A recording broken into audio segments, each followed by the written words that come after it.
Buon pomeriggio, siamo qui con Andrea Provaglio che è Business Agility Advisor e nonché mentore e coach. È stato uno degli interventi ad alta ispirazione di questo pomeriggio del nostro evento Capitolo Umano. Prima di iniziare ti chiedo se ci riesci a spiegare brevemente cosa fai, di cosa ti occupi.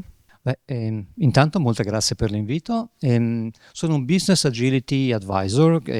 Cos'è la Business Agility? È la capacità di un'azienda, di un'impresa, di un'organizzazione di rispondere in maniera fluida, morbida, senza troppi sprechi al fatto che il mondo cambia continuamente. E questo può toccare la struttura organizzativa, può toccare dei modelli di leadership, può toccare il ruolo dell'HR e soprattutto tocca anche la tecnologia, perché chiaramente se un'azienda produce qualcosa di tecnologico, anche il processo produttivo deve poter essere flessibile. Quindi questo è ciò di cui mi occupo, quindi è un po' a 360 gradi su quello che è un po' la vita dell'azienda, per renderla più adattiva in un mondo che ci costringe a ripensare molto spesso le nostre scelte.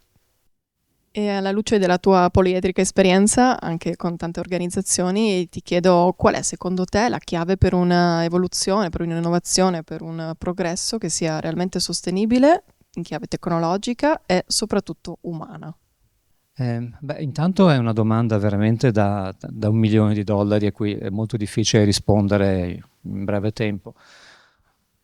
Quello che mi viene in mente, ma più che altro perché si collega anche all'intervento che abbiamo appena fatto in questo incontro, è l'importanza di vedere l'aspetto di relazione con le altre persone in chiave di rete. Provo a spiegarmi meglio. Quello che notiamo tutti quanti, credo, è che c'è sempre più la tendenza alla polarizzazione delle opinioni, c'è sempre più la tendenza al io contro l'altro, oppure io ho torto, tu hai ragione, eccetera.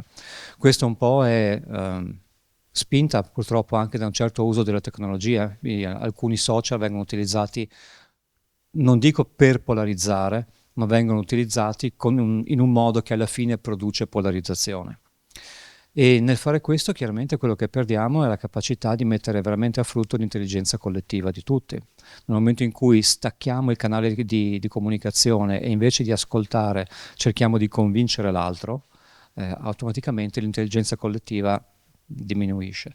Quindi, dato che i problemi che stiamo vivendo, che stiamo affrontando, le sfide che stiamo affrontando individualmente, come società, a livello aziendale, semplicemente a livello planetario, sono veramente molto sfidanti e poliedriche, prima è stata usata la parola polisfide, nel senso non è una sfida, sono tante sfide che si incastrano le une con le altre.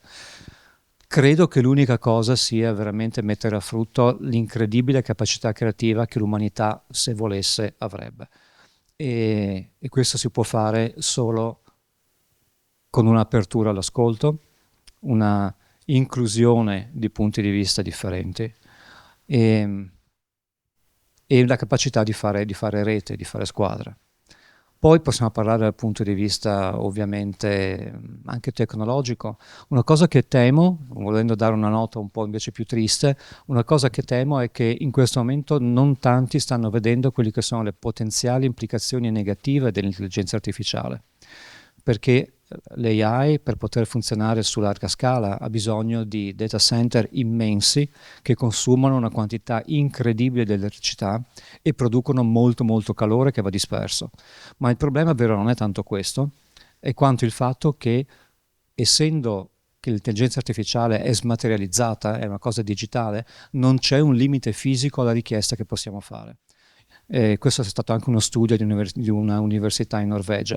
Quindi per esempio se io facessi sedie, quante persone al mondo hanno bisogno di sedie alla fine? No?